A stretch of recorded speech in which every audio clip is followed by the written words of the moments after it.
Kumusta mga kabukids? Sa video na to ay isi-share ko po sa inyo ang mga sintomas ng mataas na kolesterol. Hindi po maganda ang mataas na kolesterol sa ating dugo dahil pwede po itong mag-cause ng sakit sa puso at heart attack. Number 1, pananakit ng dibdib. Number 2, problema sa paghinga. Number 3, pananakit ng ulo at pagsusuka. Number 4, bloated at pagkakaroon ng digestive problems. Number 5, pamamanhid sa ilang bahagi ng katawan. Number 6, mabahong hininga. Number 7, panghihina at stress. Number 8, biglang paglabo ng paningin. At number 9, pagkakaroon ng skin rashes.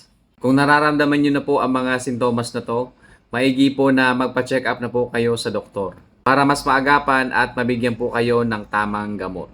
That's it for now mga kabukids. Sana po ay nakatulong po sa inyo ang video na to. Maraming salamat po sa inyong panonood.